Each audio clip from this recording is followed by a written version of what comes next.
Bonjour à tous. Écoutez, je vais vous dire tout de suite que c'est moi qui vous remercie. Je suis extrêmement flattée, touchée et heureuse de cette invitation. Donc, je tiens vraiment à commencer par remercier Abby et Nathalie pour cette invitation qui me fait très plaisir et puis aussi qui m'a permis de retravailler un petit peu et d'essayer de réfléchir à la séquence que l'on vient de traverser et qui, d'une certaine façon, n'est pas terminée. Cette élection américaine qui a commencé très tôt et qui n'en finit pas de finir. Vous connaissez la phrase de Churchill, est-ce que c'est la fin, est-ce que c'est le début de la fin ou à peine la fin du début et on est un petit peu dans cette espèce d'état de suspension où on voudrait déjà tirer quelques enseignements et c'est ce que très modestement je vais essayer de faire aujourd'hui et je tiens à dire que je pense que d'un point de vue épistémologique, il est très intéressant que moi, Française, et que vous, Canadiens, nous partagions une conversation sur cette expérience états-unienne pour deux raisons. Parce que la France et le Canada ont peut-être ce point commun, au-delà que nous sommes des frères par-delà l'Atlantique, qui est d'avoir une relation de némésis avec les États-Unis. La France et les États-Unis ont une espèce de relation à la fois passionnelle et oppositionnelle, un petit peu comme le Canada et les États-Unis, c'est-à-dire d'être à la fois extrêmement proches et extrêmement dissemblables. Et c'est comme si l'on voulait à tout prix, dans le spectacle de la démocratie américaine, chercher ce qui nous ressemble et au contraire ce qui nous distingue. Et donc vous savez peut-être qu'il y a en ce moment une série de polémiques extrêmement fortes qui opposent les journalistes américains de journaux progressistes tels que le Washington Post et le New York Times et une partie de l'intelligentsia française et même de notre gouvernement à la suite de la publication d'articles très critiques, en particulier du Washington Post, sur la prétention à l'universalisme laïque de la France. Et ces articles américains dénonçaient la prétention de l'État français à incarner un universalisme républicain qui, ainsi le disaient les journalistes américains, était attentatoire aux libertés et à la dignité des minorités. Évidemment, les intellectuels français, et en particulier, y compris jusqu'à Emmanuel Macron, qui a pris son téléphone pour téléphoner au New York Times et dans une autre instance, le Financial Times, on a trouvé ça inacceptable. Et donc, c'est comme s'il y avait une espèce de confrontation des universalismes et une espèce de prétention, pour le moins impériale, à incarner la démocratie avec un grand D. Et c'est pourquoi, tout en vous proposant aujourd'hui des réflexions qui, je dois bien l'admettre, sont le fruit de réflexions qui sont perpétuellement en construction. Je ne prétends pas avoir de réflexion définie par le simple fait que je suis historienne et que par conséquent, je n'ai pas de boule de cristal qui me permet de voir le futur, mais que j'essaye de tirer des phénomènes de longue durée, des tectoniques des plaques, même si mon approche va être évidemment extrêmement critique de la situation américaine et de l'état de sa démocratie, je tiens un petit peu en préalable à dire qu'il ne s'agit en rien pour moi de prétendre que l'universalisme, que la démocratie à la française serait par le moins supérieure ou protégée des errances auxquelles nous assistons de l'autre côté de l'Atlantique. Et donc, pour commencer cette réflexion et cette conversation avec vous, je ne sais pas si vous avez remarqué, mais quelque chose m'a frappé dans le discours général qui a accompagné la suite des résultats, et d'ailleurs avant même que la victoire de Joe Biden soit définitivement, en tout cas pour la plupart des médias et des commentateurs, admise et considérée comme un fait. C'est le discours que l'on a beaucoup entendu sur Donald Trump comme accident. Donald Trump était finalement le surgissement de l'événement dans l'histoire. Il était cette incongruité, cette espèce de clown populiste venu des entrailles de la terre que l'on n'avait pas attendu, que rien n'annonçait et qu'en réalité, il était une anomalie démocratique. Il y a une lecture des populismes, puisque c'est le mot générique, hein, bien qu'il mérite d'être, d'un point de vue, une fois encore, épistémologique, profondément discuté. Il y a toujours cette idée selon laquelle Donald Trump a surgi comme une déviation par rapport au cycle historique de la démocratie américaine. Et l'on entend par ailleurs beaucoup dire qu'avec Joe Biden, c'est le retour à la normale, que la démocratie est retombée sur ses pieds tel un chat,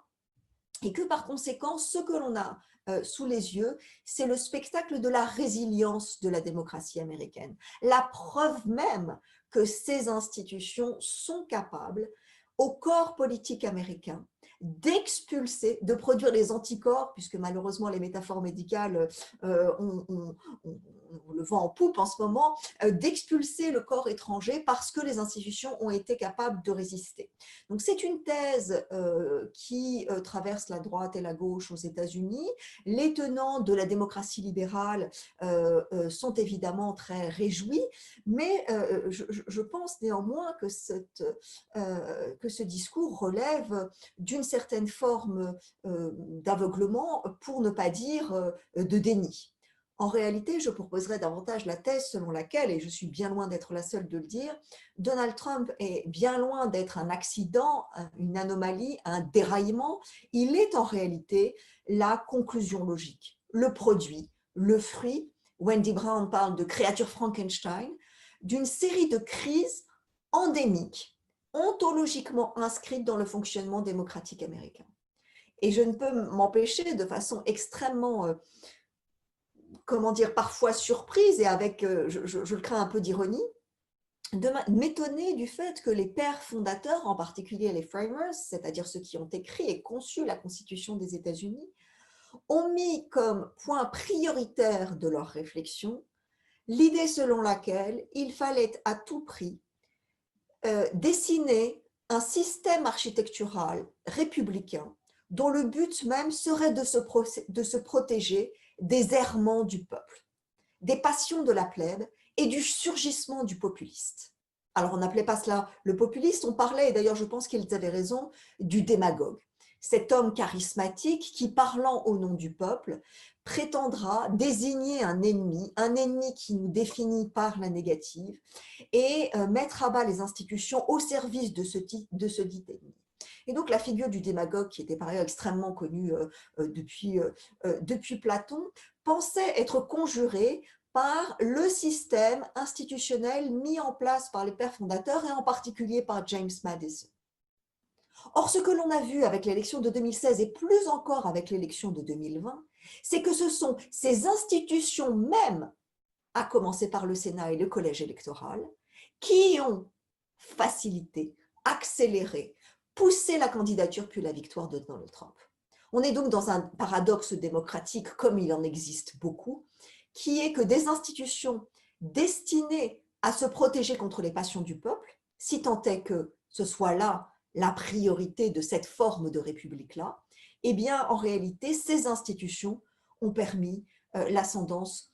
et la victoire en 2016 et la semi-défaite de 2020 pour Donald Trump. Il y a donc quelque chose qui est indéniable, qui est que l'Amérique en tant que démocratie est malade. Donc je l'ai dit d'emblée, il y a une distinction à établir entre république et démocratie. Les pères fondateurs n'ont jamais voulu une démocratie. Aujourd'hui, nous sommes bercés, j'imagine que c'est la même chose par chez vous, mais nous en France, dans les livres d'histoire pour enfants ou même pour adolescents, avec l'idée que les États-Unis sont la première démocratie du monde et qu'ils ont créé, dès 1776, un régime politique que l'on appelle une démocratie. Et qu'il y a une forme de télos jusqu'à la guerre froide et plus encore jusqu'à aujourd'hui, qui fait qu'il y aurait une forme d'exceptionnalisme américain, une forme cristallement pure, une forme chimiquement parfaite de la démocratie. En réalité, les premiers Américains, en tout cas anglo-américains, européens, coloniaux, qui ont pensé l'architecture politique de leur pays, ils voulaient au contraire se protéger de la démocratie. Démocratie était quelque chose qui était rejeté, à peu près autant que la monarchie, la tyrannie ou les autres régimes qu'ils avaient quittés en Europe. Il s'agissait donc bien davantage de mettre en place une république, c'est-à-dire un système dans lequel la souveraineté populaire était filtrée, encadrée, comme d'une certaine façon limitée par un système d'institutions qui allait assurer par la suite la délibération, le contrat social et le consentement. Et en se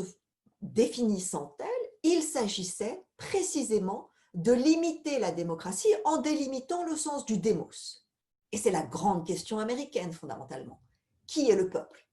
Qu'est-ce que le peuple légitime? Qui est le peuple méritant?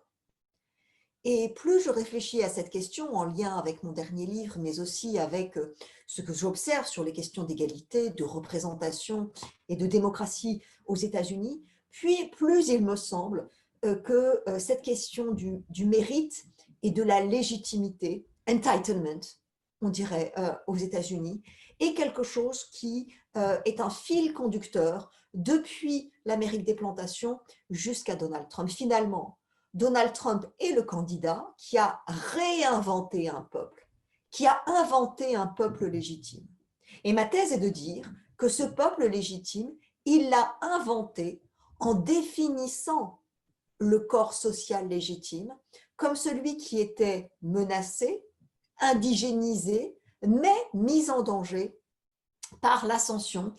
des minorités, des étrangers, d'une culture à la fois séculariste, multiculturelle et d'une certaine forme de tolérance, et que c'est en cela, par la négative, qu'il a défini le peuple légitime. Donc, quelques éléments sur cette question de la souveraineté populaire. Vous savez peut-être que Donald Trump, actuellement, dans ses derniers efforts assez pathétiques, mais néanmoins révélateurs, tente de convaincre les gouverneurs de certains États de contester les résultats de la souveraineté populaire, de faire porter un doute sur l'intégrité du scrutin, afin que les résultats soient tels qu'ils ont été comptabilisés par les votes soient annulés et que les États en question, en particulier bien sûr il ne reste plus que la Géorgie, puisque pour la Pennsylvanie ça n'a pas marché, pour que l'on nomme des grands électeurs qui en viendraient à soutenir Donald Trump au mépris du vote populaire. Il est bon de rappeler que cela n'est pas illégal, que la Constitution, en effet, ne dit nulle part que le collège électoral doit être un reflet de la souveraineté populaire. Et c'est là que l'on voit qu'il y a une tension inhérente à la pensée de la démocratie, telle que des gens comme Madison, mais bien avant lui, Jean-Jacques Rousseau, ont pu le penser, c'est-à-dire que la démocratie, c'est aussi le pouvoir de la multitude et le risque du désordre. Et que dans cette volonté d'encadrer la République pour élargir les droits au plus grand nombre, en tout cas le droit de vote, tout en limitant les manifestations les plus spectaculaires et celles qui faisaient le plus de troubles à l'ordre civil, il a fallu établir des institutions et ce sont là même qui sont en crise. Le collège électoral, qui favorise de façon, au-delà du fait qu'il ne respecte pas la souveraineté populaire, qui favorise les petits États ruraux, puisqu'il y a 2 sénateurs par État, quelle que soit la taille et quelle que soit la population, donne un pouvoir absolument disproportionné à la population blanche des milieux ruraux aux États-Unis. Or, c'est là le grand paradoxe. Alors même que les États ruraux blancs ont un pouvoir politique au sein du collège électoral bien supérieur à ce que l'équité démocratique voudrait, ce sont ces États mêmes et ces populations mêmes dont on dit qu'elles sont défavorisées, qu'elles sont laissées pour compte et que Donald Trump parle en leur nom. Il y a donc là un paradoxe absolu qui est bien le signe des ambiguïtés de la représentation démocratique aux États-Unis. La séquence Donald Trump révèle également la crise du Parti républicain en tant qu'institution. Le Parti républicain qui a dérivé vers la droite extrême depuis des années a formé le terreau qui a permis depuis plusieurs années de laisser la place à une parole de ce que le politiste américain Jacob Acker appelle un populisme oligarchique ou un populisme plutocratique, c'est-à-dire le fait de prendre les habits et surtout de prendre le verbe du défenseur du peuple au nom en réalité de la défense des puissants. J'irai en l'occurrence plus loin encore. Il me semble que Donald Trump et son mandat et son succès et sa popularité sont le révélateur de ce qu'une démocratie fragile, vulnérable, peut donner après des coups de boutoir décennaux du néolibéralisme sur un pays qui en est le chantre comme les États-Unis. En effet, il me semble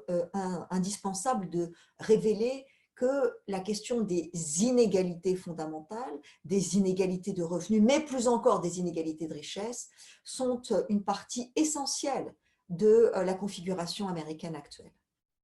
En effet, je le disais, les pères fondateurs ont pensé une république bien ordonnée, médiée par des corps intermédiaires et des institutions qui s'assuraient que chacun puisse être représenté dans la mesure où une élite de gens experts, sachants, méritant le pouvoir de représentativité menait finalement la population vers son intérêt. Cette république n'est en fait devenue démocratique, ou en tout cas elle ne s'est proclamée comme telle, c'est-à-dire assurant non seulement des systèmes délibératifs, la représentation de chaque individu comme citoyen, mais aussi l'extension des droits au plus grand nombre. Elle ne s'est véritablement admise et représentée comme démocratique que pendant l'entre-deux-guerres et plus encore au lendemain de la Deuxième Guerre mondiale, pendant la guerre froide, où il s'est agi pour les États-Unis de présenter leur système comme le plus égalitaire, le plus juste et comme l'incarnation même de la démocratie. Et c'est véritablement à ce moment-là que l'on parle de démocratie pour définir le système politique qui régit les États-Unis, de même que le mot citoyenneté n'apparaît dans la Constitution des États-Unis qu'après la guerre civile. C'est-à-dire qu'en réalité, la question de savoir qui est le corps politique légitime,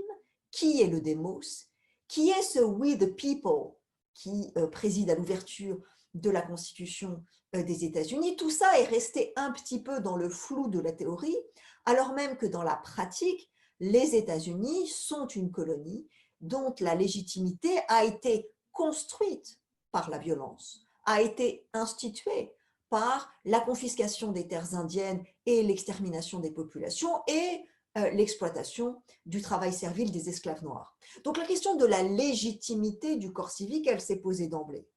Ce qui est très intéressant, c'est que on voit à quel point cette question fondamentale du questionnement de la légitimité et de qui a le droit de voter, quel vote mérite, et vous entendez sans doute encore les manifestations pro-Trump dire « stop the steal », arrêtez le vol, on nous vole notre vote, on nous confisque. Et qui est ce nous? Eh bien, c'est ce peuple tribal réduit à son plus petit dénominateur commun, c'est-à-dire cette base républicaine qui regarde Fox News et qui finalement pense les États-Unis comme un projet terminé et non pas comme un projet toujours en construction. Cette espèce d'état tribal réduit à l'idée d'une certaine forme de masculinité blanche chrétienne qui serait assiégée, et ce qui reste de ce grand questionnement, non seulement sur le vote légitime et qui est le démos, mais plus encore sur la peur du déclin. Je dis souvent à mes étudiants que beaucoup de livres extrêmement intéressants ont été publiés en 1776, l'année de la proclamation d'indépendance des États-Unis, depuis le Common Sense de Thomas Paine jusqu'à La richesse des nations, et plus encore le travail de Gibbons sur la chute de l'Empire romain. Et les pères fondateurs des États-Unis ont toujours eu cette idée de la peur à conjurer du déclin de la République américaine. Et donc, c'est cette idée selon laquelle il fallait en permanence reconstituer un peuple légitime pour que jamais il ne se détourne d'institutions qui seraient corrompues et qui mèneraient à sa perte, ont vraiment maintenu cette espèce de désir de légitimation extrêmement puissant jusqu'à aujourd'hui. Mais je parlais tout à l'heure de la question du néolibéralisme et du régime d'inégalité. Au lendemain de la Deuxième Guerre mondiale, c'est le moment où finalement cesse la réflexion sur la mise en cause du régime démocratique, alors même que ceux qui en avaient été exclus demandent à participer à la conversation. Je pense bien sûr au mouvement des droits civiques et puis ensuite au mouvement des groupes marginalisés, qui à partir des années 50, on considère qu'à partir de 1954 et l'arrêt Brown v. Board of Education, les Africains-Américains entrent dans la phase active du mouvement des droits civiques, même si en réalité la longue lutte pour les droits civiques avait commencé bien avant. Mais à partir des années 50, il y a au cœur des États-Unis un mouvement de contestation pour une vision plus inclusive, plus démocratique de la République américaine. Et au moment même où les États-Unis sont en train de négocier, et disons-le, de serrer la vis et de se montrer tout à fait récalcitrants quant au fait d'accorder le droit de vote aux Africains américains, eh bien, les États-Unis, dans une phase d'expansion impériale tout à fait unique qui mêle la guerre froide, bien sûr, mais surtout l'extrême emprise du soft power de la culture américaine, répand à travers le monde le discours selon lequel elle est une démocratie aboutie, un modèle ultime, indépassable, dont la mission même est d'être exportée aux quatre coins du monde.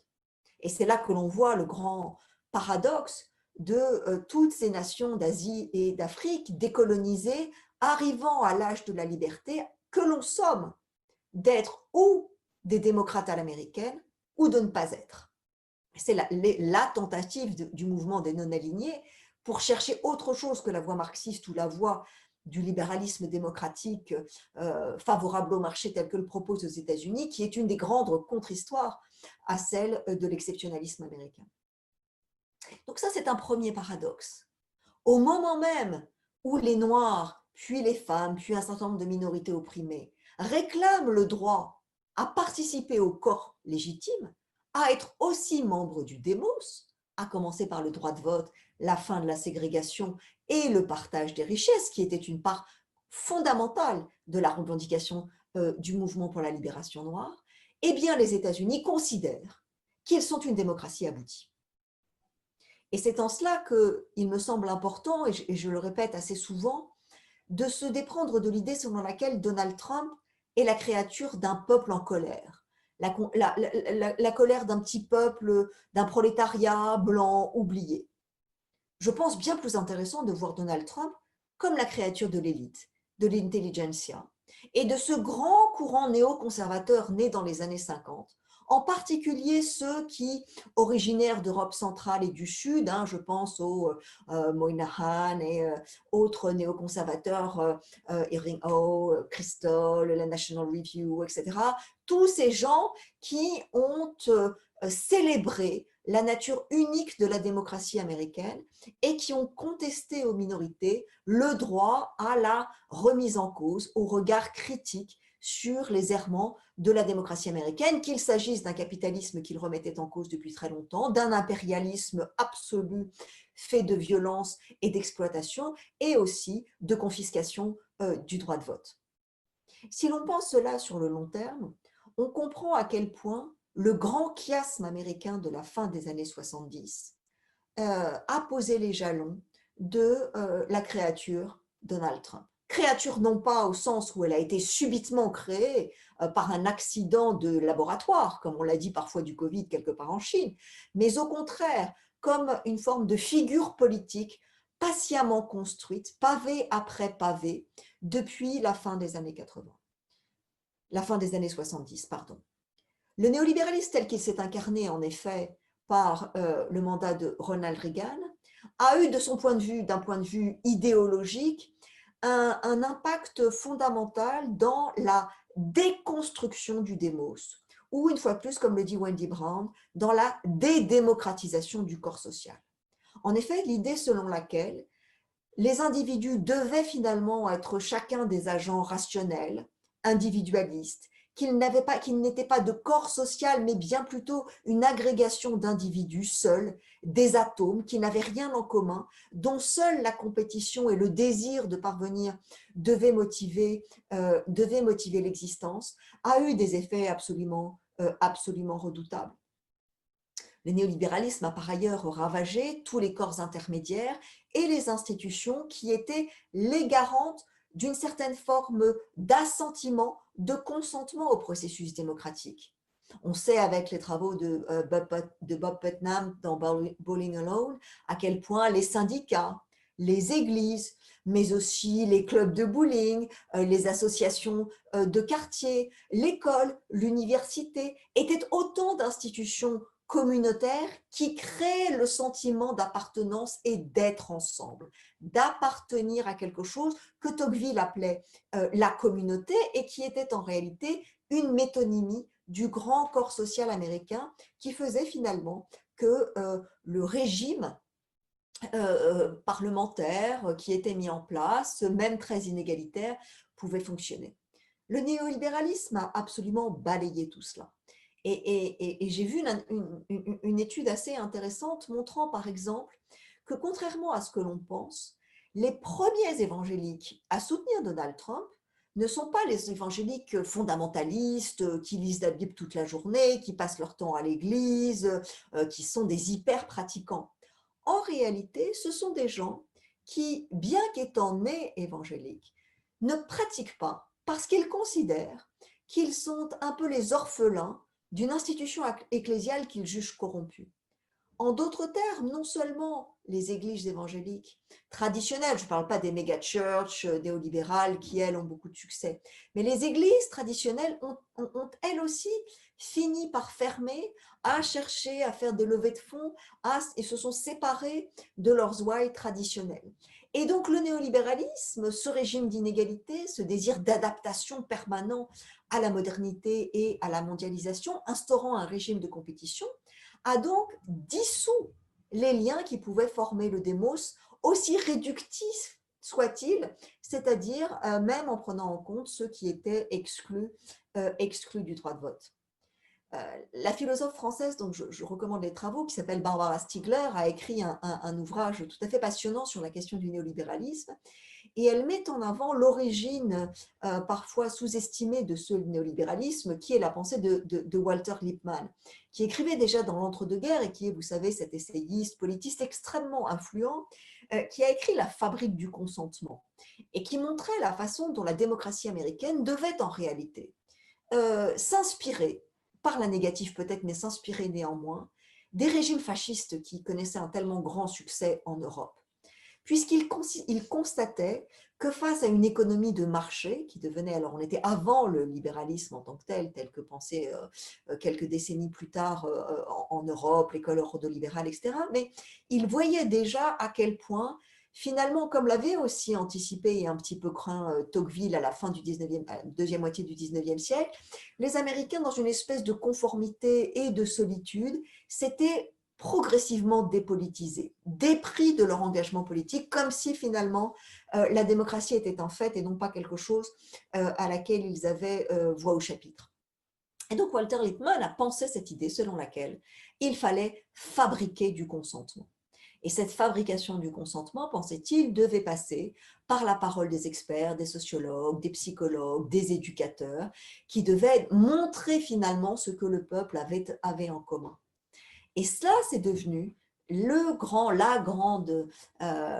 arme finalement de l'idéologie néolibérale, c'est-à-dire de pousser l'idée selon laquelle les Américains étaient représentés par des gens qui voulaient leur intérêt et qu'il fallait se remettre à la loi du marché et des amis du marché au Congrès pour obtenir ce qui était le meilleur pour eux.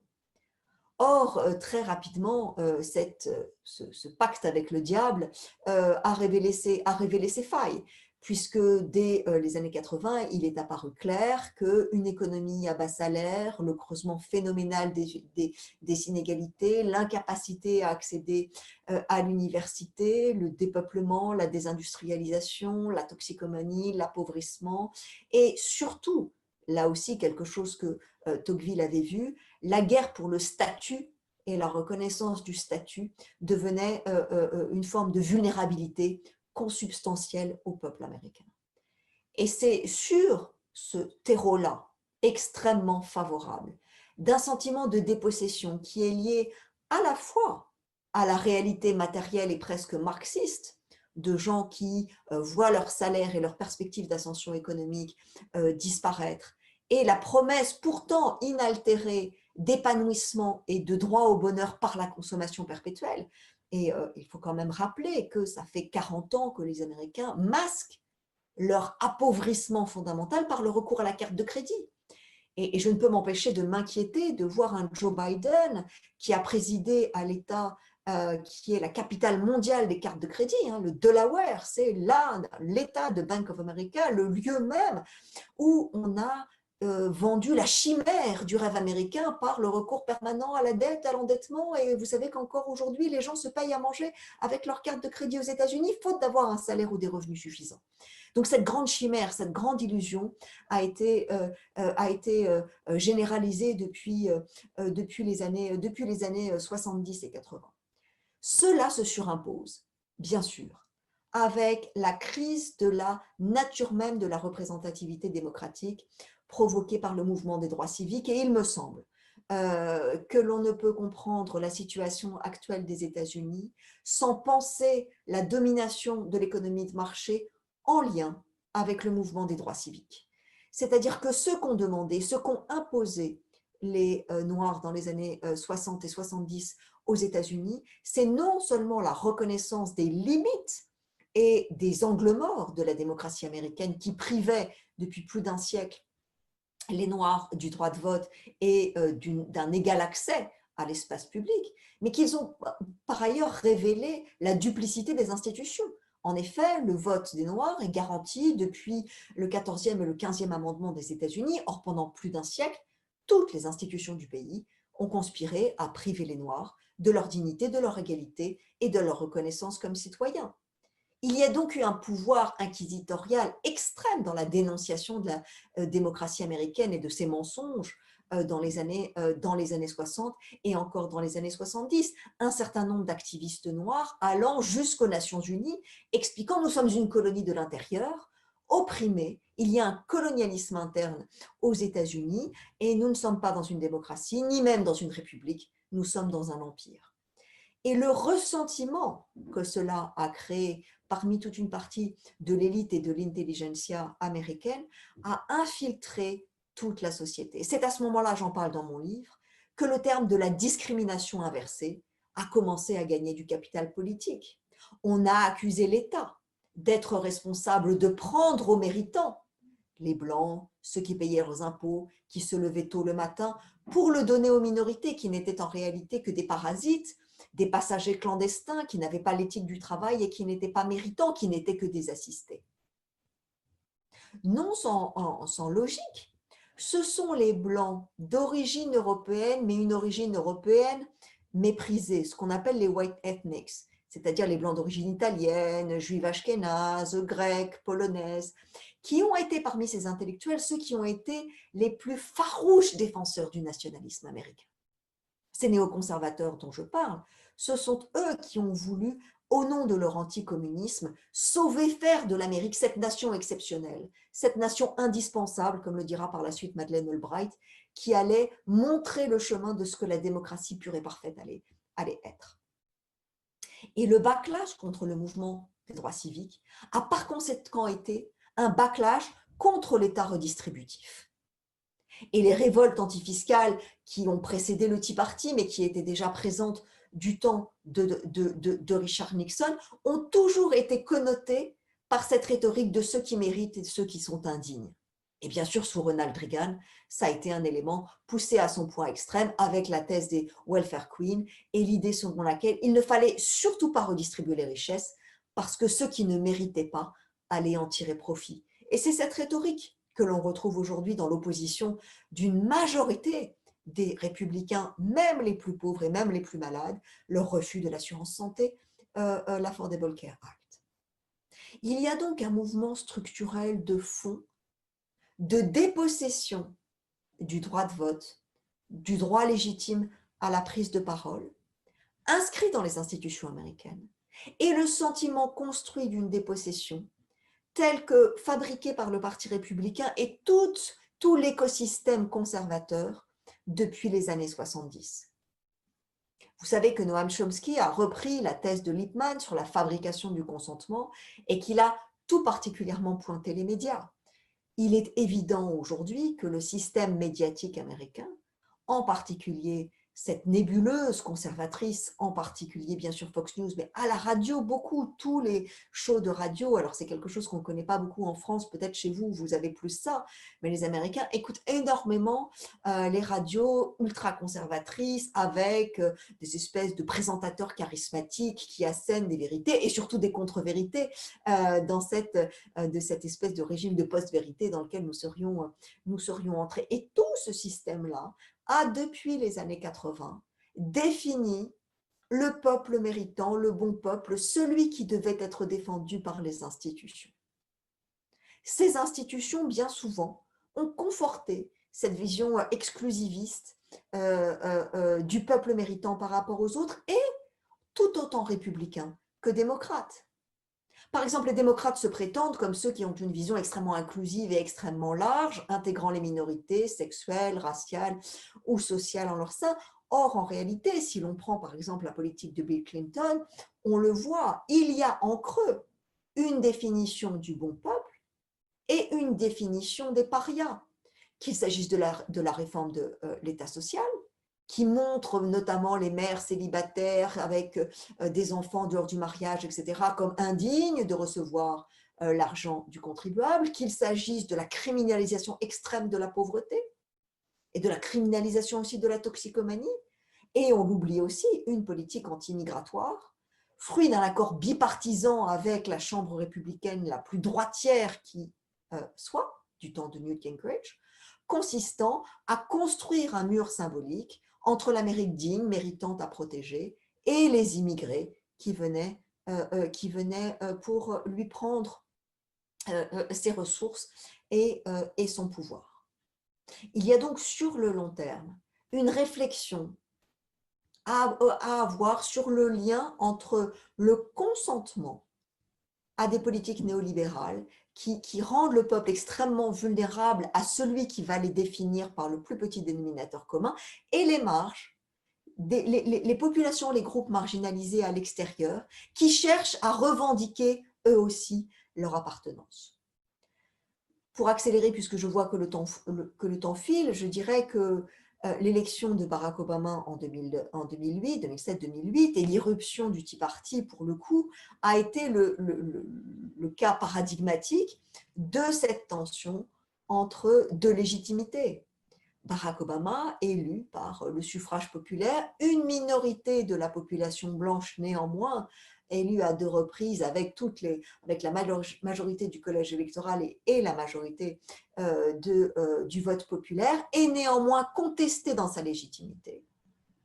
par un mouvement du Tea Party qui prétend revenir, ils se disent originalistes, qui prétend revenir à la République des fondateurs avant que la République ne s'admette et ne s'accepte comme démocratie. C'est très intéressant, parce que ce thème de l'originalisme, on le retrouve aujourd'hui dans la bouche de la juge Amy Coney Barrett, nouvellement nommée à la Cour suprême, qui, avec 6 autres juges désormais extrêmement conservateurs, pour ne pas dire davantage, se réclame aussi d'une vision originaliste de la Constitution, c'est-à-dire celle-là même qui voulait prétendre à sauver la République des dérives de la démocratie. Il y a donc une question qui est à se poser aujourd'hui sur l'avenir des institutions américaines, sur la nécessité de les réformer. En réalité, aucune des institutions démocratiques dont on nous avait dit qu'elles seraient les contre-pouvoirs à l'irruption d'un populiste plutocrate et démagogue comme Donald Trump n'a fonctionné. À ceci près peut-être que 3 institutions ont semblé, à certains moments, mettre à la limite un genre de garde-fou. L'armée, puisque un certain nombre de militaires, dont pourtant Donald Trump s'était assuré qu'ils soient surreprésentés dans un gouvernement, ce qui n'est jamais très bon, un certain nombre de militaires se sont opposés aux mesures attentatoires à la liberté et à la Constitution désirées par Donald Trump, notamment lorsque ce dernier a demandé que l'on envoyât l'armée à Portland pour réprimer les manifestants qui réclamaient justice dans le contre-coup de l'assassinat de George Floyd. Les militaires ont par ailleurs, semble-t-il, refusé à certains moments des bombardements ou des actions militaires, ou y compris lorsque Donald Trump était venu à Paris, il avait été très impressionné par le 14 juillet. Vous savez, en France, le 14 juillet, on fait défiler les chars, les avions, c'est une espèce de grand moment comme ça de célébration impériale et de puissance masculine. Hein. Notre président adore ça, où il y a tous les tanks et tout le monde est au garde à vous. Donald Trump a adoré, il est revenu aux États-Unis et il a dit « je veux la même chose ». Je veux que le 4 juillet, vous me passez un défilé militaire, je veux que ce soit beau, que ce soit grand, je veux du viril, je veux de la testostérone. Et les soldats ont dit, mais monsieur le président, on a mieux à faire. On a mieux à faire, ce n'est pas notre genre. Ça, c'est une démonstration de petit pays. Un petit pays qui a besoin de se refaire un petit peu la cerise, comme on dit par chez nous, c'est-à-dire de montrer sa puissance parce qu'elle a été battue en 1944 et donc elle veut un petit peu relever le menton. Nous, vous savez, on est la plus grande armée du monde, donc on n'a pas besoin de démontrer. Et donc, il y a une espèce de tension comme ça où l'armée s'est opposée à Trump. Dans une moindre mesure, les juges. Les juges ont à certains moments limité, et on le voit encore actuellement, jusqu'à la Cour suprême qui refuse à Donald Trump ses demandes pour invalider le vote, pour licencier telle personne, pour disqualifier telle autre. Il semble qu'un certain nombre d'institutions judiciaires aient résisté à Trump. Or, c'est là le problème, c'est que s'il y a un grand héritage de Donald Trump, une chose qui va polluer la vie démocratique américaine pendant des années, c'est précisément la centaine de juges qu'il a nommés au niveau fédéral, non seulement, comme je l'ai dit, à la Cour suprême, mais dans toutes les cours fédérales. Il y a des juges qui sont à la main de Donald Trump et dont on peut s'inquiéter des positions à l'avenir. Mais il y a une institution dont un éditorialiste disait encore il y a quelques jours que c'était la constitution invisible des États-Unis, qui se sont montrés, comme vous le disiez, Raymond, tout à l'heure, en parlant des contre-pouvoirs et de cette espèce de contre-démocratie qui existe. Et aux États-Unis, vous l'avez peut-être remarqué, ça m'a beaucoup frappé moi, ce sont les agents électoraux, ces employés, ces milliers de petits employés à peine bien payés, qui partout dans le pays étaient en charge de surveiller l'intégrité du vote et de voter et de calculer, de compter heure après heure les bulletins de vote. Ils ont été absolument incorruptibles. Encore aujourd'hui, il y a des menaces de mort sur certains d'entre eux. Ils ont assuré la sincérité du vote et ils ont refusé toutes les intimidations. C'est-à-dire qu'à l'heure où le Parti républicain, encore aujourd'hui, il n'est que 25 congressmen, parlementaires républicains sur 250 qui reconnaissent que Joe Biden a été élu. Donc le Parti républicain est pour l'instant perdu à la démocratie. Il continue de soutenir les opérations de confiscation du droit de vote dans des dizaines d'États. Ni la Cour suprême pour l'instant, puisqu'elle n'a pas été saisie, ni l'ensemble des institutions, qu'il s'agisse du Sénat de Mitch McConnell ou encore des institutions chargées de mitiger les inégalités, ne se sont montrées solides. Il n'est que certaines contre-institutions et bien sûr les grands mouvements de mobilisation populaire tels qu'on les a vus cet été pour porter une contre-parole. Pour conclure très vite en quelques mots, est-ce qu'avec Joe Biden, on peut parler d'un retour à la normale? Vous l'aurez compris à l'issue de ma présentation, le retour à la normale est non seulement impossible, mais il n'est pas souhaitable. Le normal, c'est le normal qui a mené à Donald Trump. C'est cette série d'institutions sénescentes en régime d'inégalité extrême qui a porté naturellement un tribun démagogue néolibéral qui a fait la politique des riches et des puissants au pouvoir. Donc il ne suffit pas aujourd'hui de reprendre les mêmes institutions, la même équipe venue des mandats Clinton et Obama pour remettre en cause les institutions corrompues telles qu'elles se sont exprimées et surtout pour redémocratiser ce qui a été dédémocratisé, c'est-à-dire permettre aux groupes marginalisés, mais aussi à ceux à qui l'on a dit depuis Lippmann qu'ils étaient des individus atomisés dont il fallait fabriquer le consentement, redonner un sens d'appartenance au démos, c'est ce que les mouvements sociaux, mais aussi une politique sociale, je le pense, et un programme ambitieux de collectivisation, de mutualisation et de solidarité peut parvenir à recréer. On verra si Joe Biden se révèle être un Roosevelt ou bien un Obama. Je vous propose de revenir dans 4 ans pour vous donner mes réflexions une fois que j'en saurai plus. Je vous remercie.